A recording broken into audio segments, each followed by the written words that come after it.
You're now listening to the Engage the Rockies podcast, your go-to podcast for local and state issues concerning Colorado.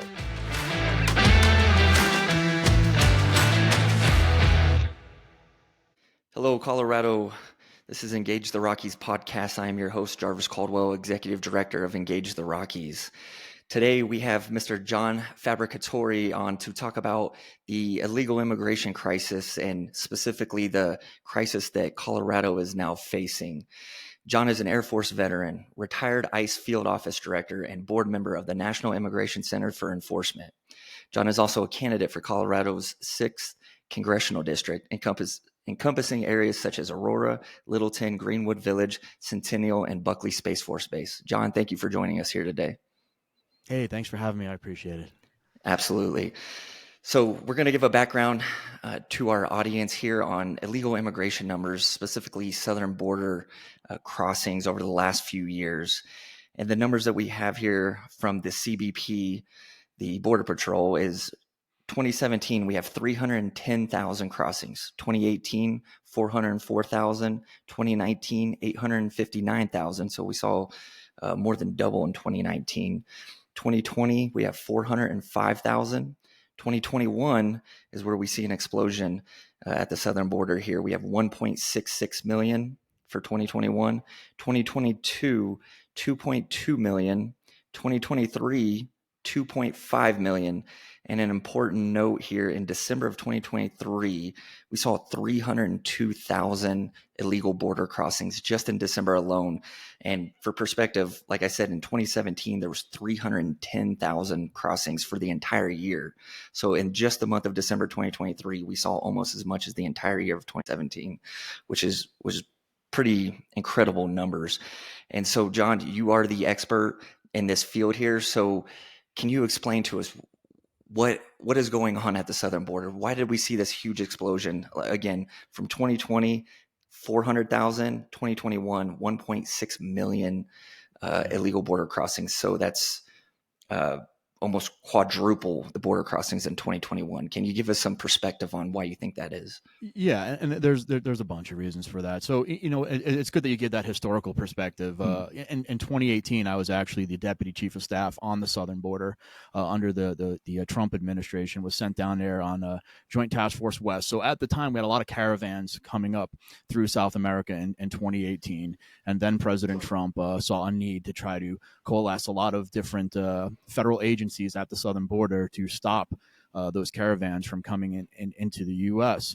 We did a really good job at that. We're able to stop a lot coming in, but people kept coming up. Every year there's a seasonal migration pattern that actually happens. Like people come up through the border, but over the last few years, it's been just growing exponentially. More and more people, and as you explained, you saw those numbers go up each and every year. So in 2019, toward the end of the Trump administration, as the campaigning for the president started, then former Vice President Joe Biden came on and started talking about, hey, we're going to have different things. When Trump loses and I become president, we're going to have a more fair, more equitable, nicer immigration policy than what President Trump had.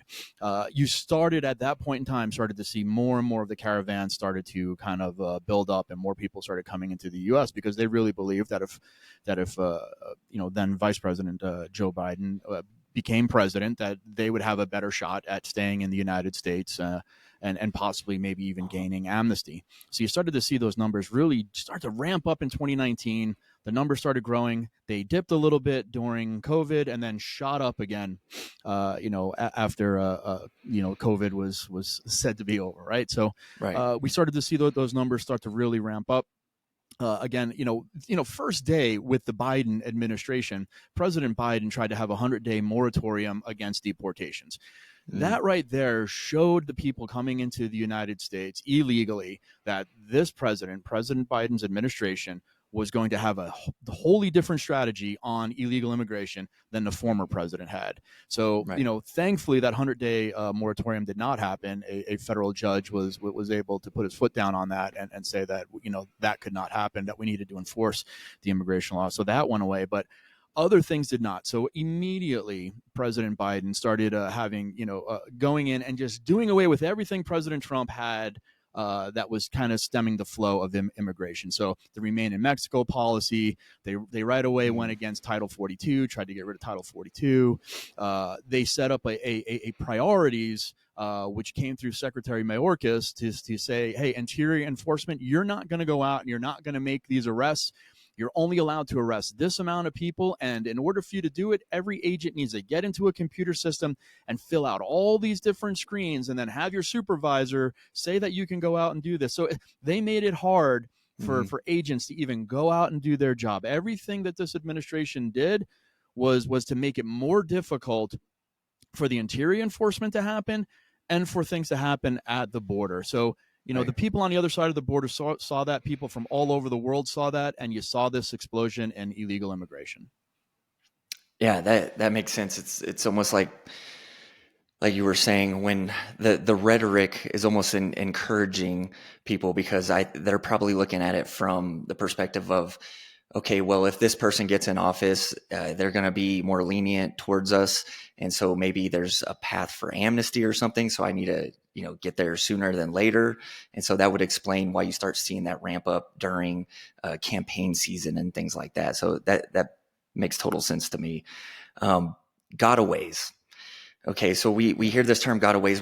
We have our official numbers of who's actually captured, for lack of better terms, at the border, illegally crossing. But then you hear about these gotaways. Can you explain to the audience, what is, from your perspective, from the Border Patrol's perspective and ICE's perspective, what is a gotaway?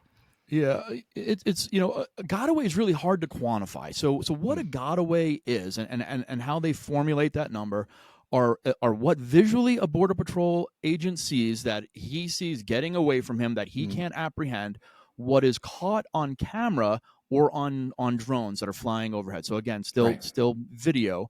And it's not always the best. When you're reviewing those night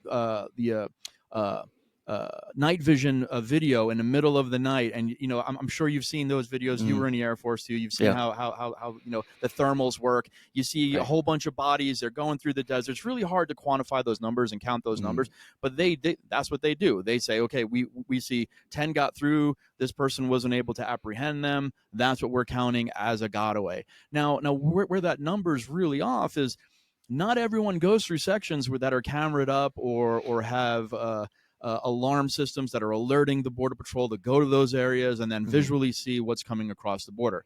So when they say 1.7 million gotaways, they really don't know if the number is exponentially higher than that is. And my belief is that it really is. So there are tunnel systems that go under the wall. Right. There are breaches all along the wall where either the wall wasn't continued, or there's just, naturally you can't. There's a mountain range in the way. There's, there's all sorts of rivers. There's all these other things that limit what our technology, cameras, radar, and our Border Patrol agents can actually see.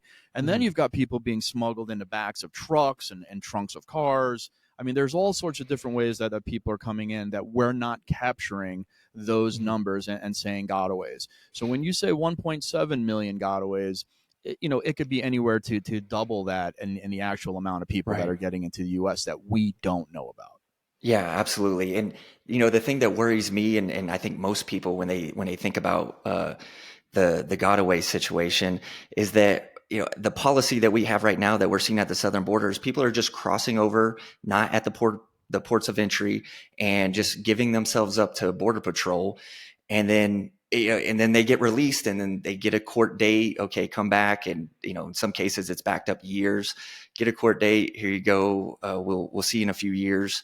So when I think of gotaways, I go, well, why are people not doing that? Why are they choosing to not just go give themselves up?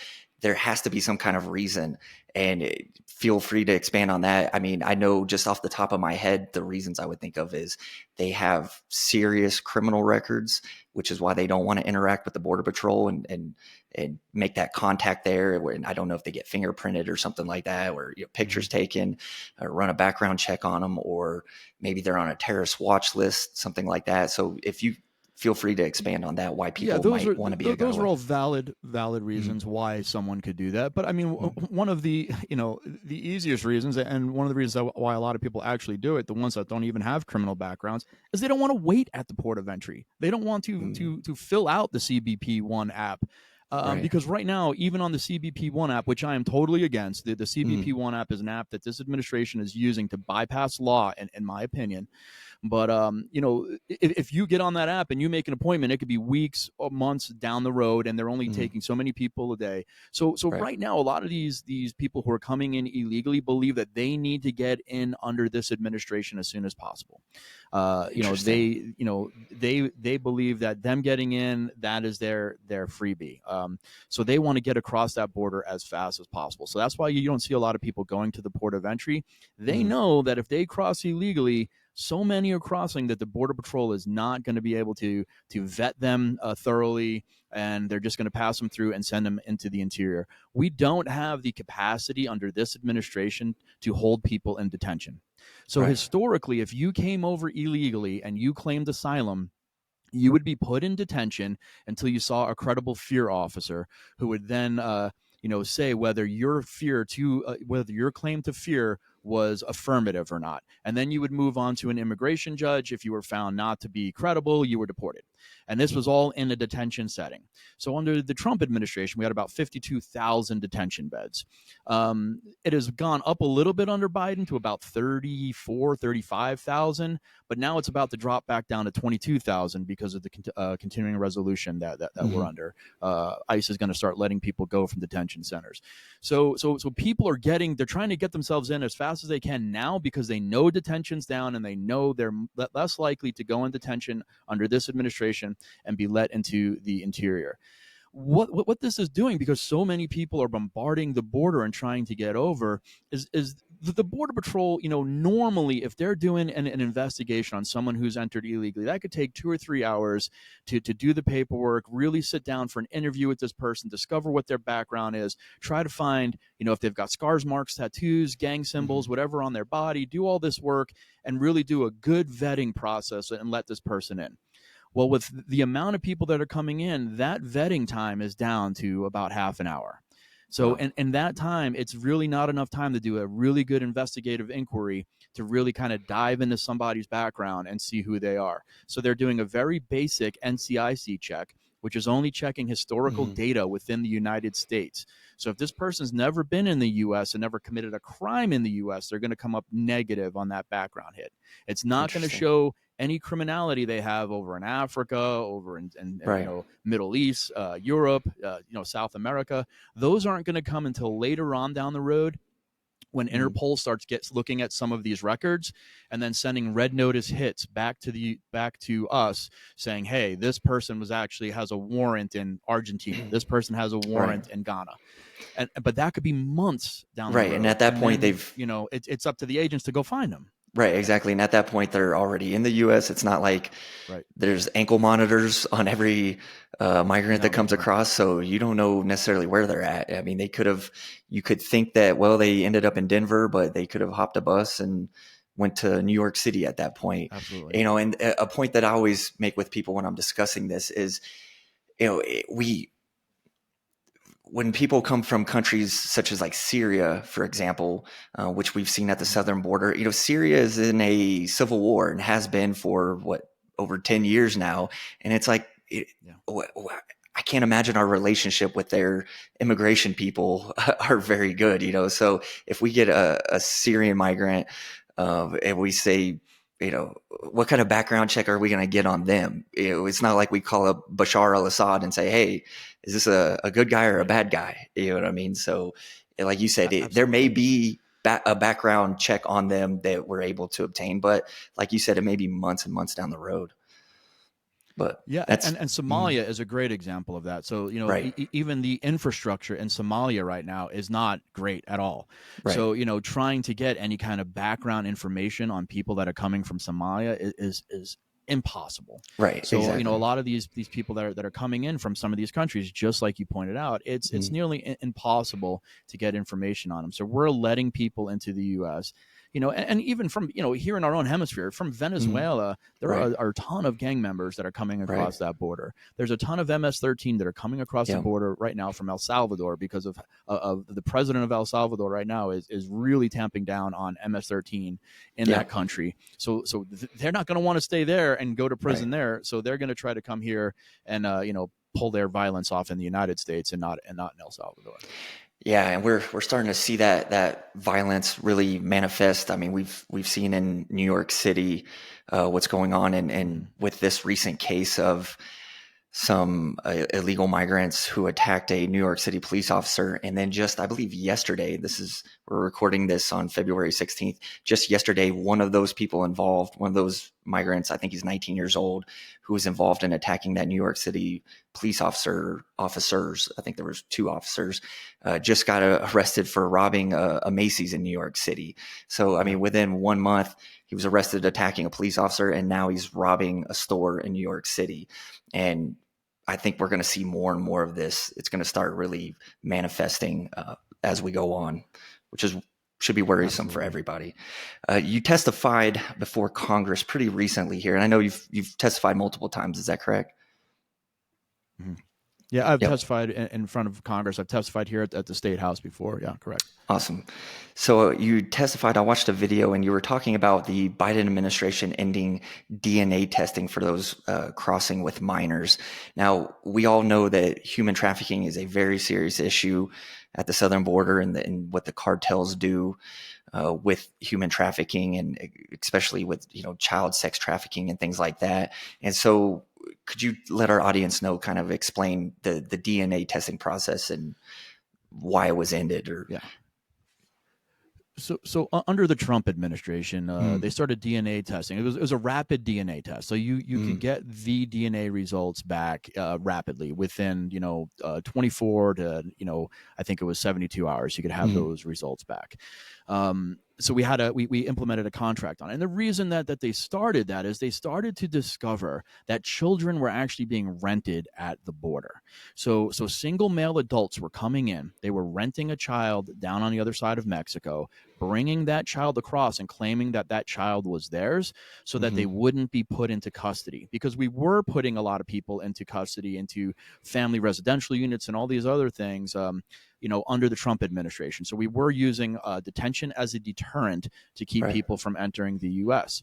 So they started the DNA testing so they could DNA test these people when we put them in custody to determine if there was a familial connection between the child and the person that was claiming to be their parent. Because these people are not coming over with birth certificates. They're not coming over. So, I mean, this was a good thing that we had this DNA process to make sure that children weren't being sex trafficked or being used in this program just to keep adult males out of going into detention. What happened was, under the Biden administration, again, when Biden became president, he went through and just decimated everything that Trump did, including the DNA program. So they ended this DNA program.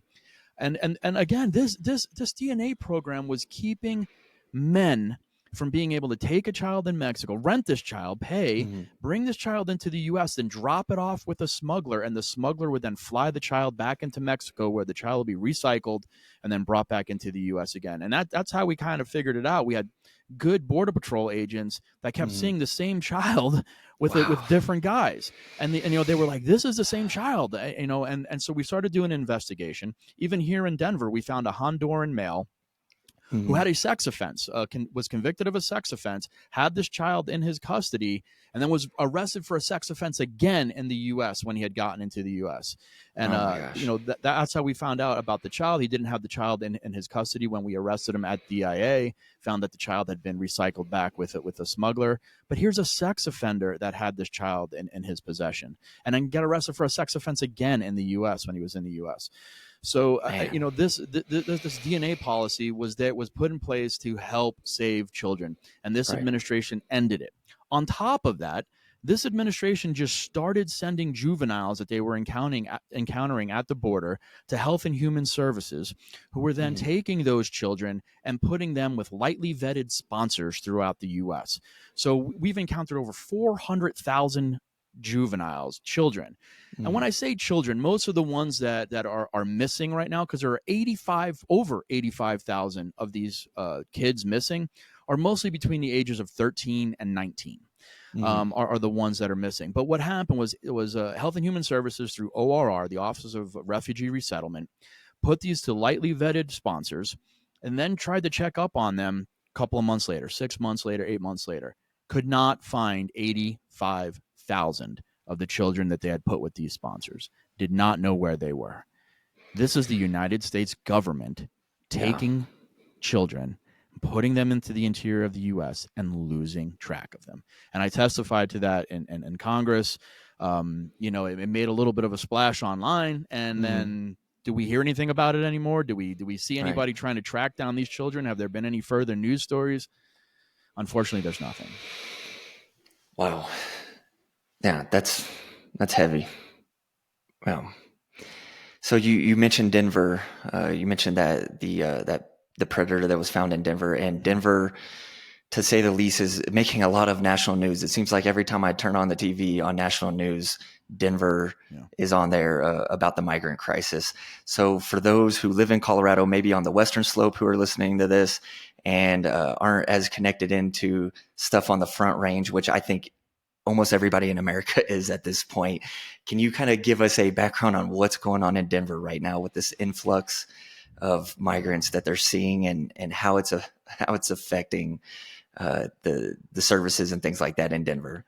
Yeah, so I was just down in Denver yesterday. I don't go downtown very often anymore. I used to love to go downtown. I mean, there's a lot of great places to eat. There's a lot of good things to do downtown, but it's a mess. Denver is in decay, and so I went downtown, observing a lot of what's going on, and I'm like, Denver has been a sanctuary city as far back as I can remember. So I've worked in Denver with the old INS and into ICE since 1998. I've worked a lot of casework in Denver, arrested a lot of illegal aliens in Denver. It's just gotten worse over the years, with Denver releasing criminal aliens to the street, hiding criminal aliens from ICE. I mean, I can go back to a case of Ever Valles, who was let out. Denver did not notify ICE about him. This was in 2014 or 2015. Let him out. He winds up killing a United States citizen, a 32-year-old man, at the RTD station down off of Parker. There's tons of cases like that. Just recently in Broomfield, 4-time DUI. Again, they did not notify ICE. He's driving 100 miles an hour outside of a high school, kills a mother and her son. There's tons and tons of these cases. Denver is a sanctuary city. Colorado is a sanctuary state due to the legislation that Democrats have passed in this state, and illegal aliens know it. The cartel knows it, and they come to Colorado because they know that they can get a driver's license. A lot of states don't give driver's license to illegal aliens. Colorado does. They know they can pay in-state tuition to our colleges. They know that they can go to our emergency rooms and get medical care. They know that they're going to get social services. And you hear people say, well, they're not eligible for federal social service. They can't get welfare. It doesn't matter. The state has all sorts of benefits that you, the taxpayer, are still paying for. And they're still giving those to illegal aliens. They're giving them housing right now. When I went downtown yesterday, I went to some of the hotels that are migrant hotels. Got chased away by a security guard the minute I'm down there because I'm trying to take video, trying to show some stuff. Security guard comes running. Now you can't take pictures. You can't do this. I'm like, well, I'm standing in the street. Yeah, I can. Yeah. So, and all I see are just young men joking and smoking and hanging out. Right. So, this is the situation. They think that they're going to come here to get jobs. What jobs are they going to get here in Denver in the winter right now? Right. Yeah. Number one, you go to McDonald's, a robot's pretty much taking your order. I mean, you're going to a kiosk and there's a couple of people in the back. So a lot of the low service tech jobs or service industry jobs are going away. Right. Construction, we're in the middle of the winter here in Denver. Construction is down. I mean, yeah. And on top of that all, they don't even have the right to work yet. I mean, they came in and made an asylum claim. They haven't gotten work authorization. What jobs are they going to have? So for the next few months, what are they going to be doing? And idle people that are sitting around doing nothing leads to bad things happening. So, I mean, that's what I believe that's what we're seeing in New York with New York's got a lot more than Denver has. You've got a lot of idle people just sitting around drinking, smoking, joking. They don't have a lot of money. They want certain things. The next thing you know, they're in one of these little moped gangs, ripping people's cell phones off, small pickpocketing stuff just to make extra money. This is what you're going to continue to see.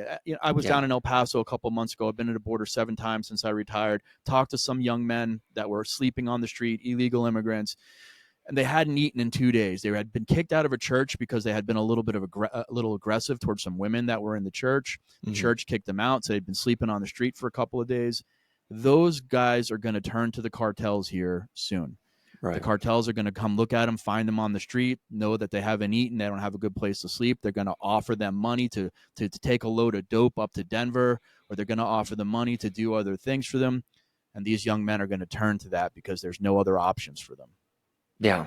And the citizens suffer for it. And even the ones who, want to, who have a soft spot for this, and it's understandable. I understand, because if I was living south of the border and I didn't have much opportunity and stuff, and I wanted a better life for my family, then maybe I would try the same thing. And a lot of people have a soft spot for that, and I understand that, but they're going to have to suffer the consequences. And we're seeing it right now with Denver Mayor Mike Johnston, the fairly new mayor there.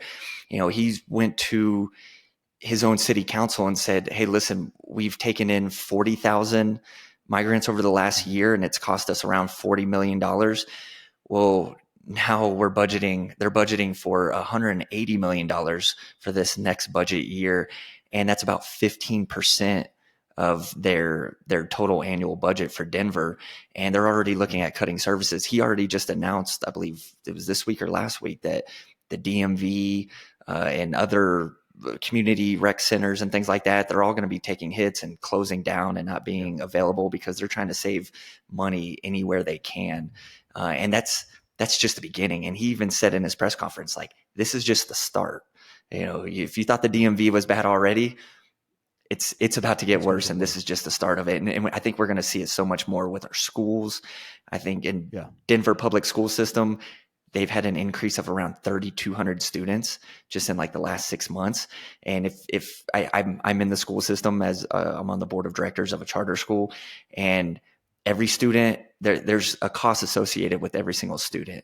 And the state itself allocates around like $10,000 per student. So when you talk about 3,200 extra students that there's no funding for, and no money's been allocated for that, and it's just been dropped on the school system, you're talking millions and millions and millions of taxpayer dollars that the school system just in Denver's at a deficit. Yeah. So, I became a substitute teacher when I first retired. So I retired July 22, became a substitute teacher in October for Aurora School District, subbed a couple of times and decided it wasn't for me, man. Right. It's just, my heart goes out to teachers. It's a tough job. Yeah. And the reason it was so tough, my first day in the classroom, I had 11 students that didn't speak English, not a word of English. And my Spanish is okay. I can get by in Spanish, having worked for immigration for so many years. Right. But they weren't speaking Spanish. There was Pashto, there was Russian, there were, African dialects that I had no idea. And how it was hard for me as a substitute to even figure out like how to communicate with 11 kids that I couldn't speak their language, and I've got to get a lesson plan across to them. And then there were kids in the classroom that were on emotional development plans. And then you got a couple of kids in the classroom just trying their hardest to learn, but it's hard to pay attention to them because you're paying attention to these kids that are on these emotional development plans, and you're paying attention to these kids that aren't understanding what you're trying to get across. And it was frustrating to me, and I can't imagine what teachers are dealing with every day as more and more kids keep getting added to their classroom, how they can effectively teach and how they can effectively get the lesson plan across and keep every kid in the classroom engaged and learning.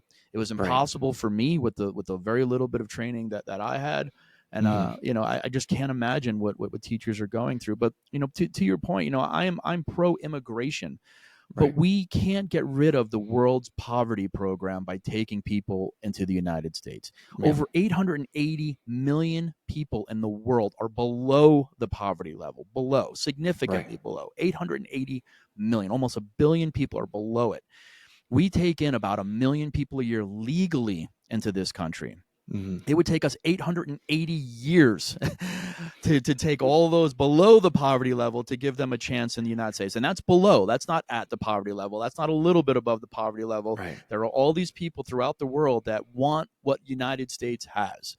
Right. We can't take everyone to give them a better chance. What we can do is help them improve their countries. You know, a lot of people like to say these people just want to come and they want to help America. They want to make America better. They couldn't make their country better. What's to say that they're going to make America better? Why not have America invest in other countries, especially in our own hemisphere? If we make South America better, if we make, you know, our everything that we touch in our hemisphere better, America is safer. America is more secure. When we don't have people wanting to rush our border because it's safer, you know, economically better in their country, we won't have the issues that we have now. But you know, we have people say, well, everyone has a right or a chance to come to the U.S. You know, the people that we have coming in now, what skill level are they bringing to the United States? You know, we're a generation. Most of the people coming in right now are below a third grade education. We're not bringing in people that are coming in on H-1B visas to work in technical jobs. Right. A lot of the people coming in are coming from countries where, you know, they're dropping out of school, you know, and elementary school because they've got to go work and you know, compete to make money in those countries. And we're not seeing, you know, people coming in that are going to be able to fill job pools that we need filled right now. Yeah. And that the language issue that you brought up is really important because it's not just Spanish, right? It's so many different languages. And not to go back too far in the conversation, but like you said, in our school system, it's like, well, you can't hire, if you have one student who speaks no English, but speaks their native dialect from either Africa or the Middle East or Asia, you can't hire just one teacher to be a translator for that. I mean, the school system just can't afford that. And so if you have 3,200 students that have flooded the Denver public school system and there's 40 different dialects, you know, and they're all not, the ones who speak the same dialect are not all going to be in the same school necessarily, right? What's the chances of that? And so, yeah, that is a difficult situation that I don't think a lot of people consider in this. And I agree with everything that you said following that as well. I want to respect your time. We're at about 30 minutes here. The last question that I absolutely have to get to, and this is probably, I would say this is the number one concern when I talk to people around El Paso County or just outside Denver in general, is the crisis that's going on in Denver because of their sanctuary policies, that bleeding out into the rest of Colorado. Do you have any thoughts on that? Do you believe that's a likelihood, or are you already seeing that? Because I hear a lot of concern in Colorado Springs, and we've had some of our elected officials come out and say, listen, Denver, you want to be a sanctuary city, that's on you, but don't bring it down here. Yeah, the problem is, I mean, sanctuary law has been legislated into the state. So, Right. you know, Denver's been a sanctuary city for a long time, just like Boulder. I mean, they've, you know, they've both been, you know, since I remember, you know, back in the 90s, they were pretty much sanctuary. But since that time, since 2013 and moving forward, Denver has, I mean, the state of Colorado has legislated laws in. So ICE agents throughout the state are not allowed to go into courthouses. Right. ICE throughout the state can no longer get into contracts with county sheriffs for detention for illegal immigrants. ICE throughout the state cannot communicate with local law enforcement on cases, including probation. So that means an illegal alien that's committed a crime, gets out of jail, and gets put on probation. Probation cannot tell ICE that person is out. That's legislated into state law, not just city ordinances. So yes, these illegals are going to move into those other areas. Denver's already spending millions of dollars to move people to any other state that they want to go to. Right. So they're not just giving people services here. They're then saying, hey, do you want to go somewhere else? We'll pay for a bus ticket for you to leave. They're spending that money already. You're going to see people move down into Aurora's next. I mean, that's you know, I've already seen it down Tower Road. The tent city is moving toward Aurora. We're going to see it in Aurora. What are we going to do to stop it when the state has legislated it into law? So we need to knock out these state laws that say that these people have certain rights. Okay. Yeah. That ICE can't communicate with, because look, we don't have enough detention space. Okay. So we can't arrest everybody, but ICE should at least be able to know who the criminals are so we can take them out right away. If someone gets arrested and they get put on probation, we shouldn't even be thinking about it. It should be mandatory that probation contacts ICE, but because of state law, they cannot. So yeah, look, the every other city around, be prepared. Enact local ordinances to keep tent cities out of your area. Enact local ordinances to say that if you get caught driving without insurance or without registration, you're going to jail.